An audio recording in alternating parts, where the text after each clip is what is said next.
High বন্ধুরা, good evening. তোমরা সবাই কেমন আছো? আশা করি সবাই ভালো আছো, সুস্থ আছো। তো চলে এসেছি নতুন আবার একটা ভিডিও নিয়ে।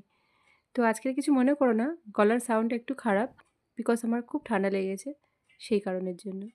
তো দেখো বন্ধুরা, এটা হচ্ছে কালকের রাত্রে সোনাইয়ের আবদার। সোনাই এখন পরোটা খাবে। তো পরোটা ওকে বেগুন ভাজা করে দিতে হবে। তো সেই কারণের জন্যই লেগে পড়েছি পরোটা করার জন্য। কিন্তু শুধু কি পরোটা করলে হবে? বেগুন ভাজা করলে হবে? একটু মিষ্টি কিছুও তো চাই। সেই জন্য সুজি করতেও শুরু করে দিলাম। তাই তাড়াতাড়ি করে সুজিটাকে ভালো করে ঘি দিয়ে আর সাদা তেল অল্প করে দিয়ে মিশিয়ে সুজিগুলোকে ভালো করে লাল লাল করে ভেজে জল ঢেলে দিলাম। জল ঢেলে দেওয়ার পরে এবারে কাজু আর কিশমিশটা দিয়ে দিলাম। তো দেখো, তারপর একটু চিনি দিয়ে দেবো। তৈরি হয়ে যাবে গরম গরম সুস্বাদু সুজির হালুয়া। তো সোনাই খুব পছন্দ হয়েছে খেয়ে। তো এবারে দেখো বেগুন ভাজা শুরু করে দিলাম। তো বেগুনটাকে নুন হলুদ মাখিয়ে ভালো করে লাল লাল করে ভেজে নিলাম। তো এবার সোনার বাবাও চলে এসছে।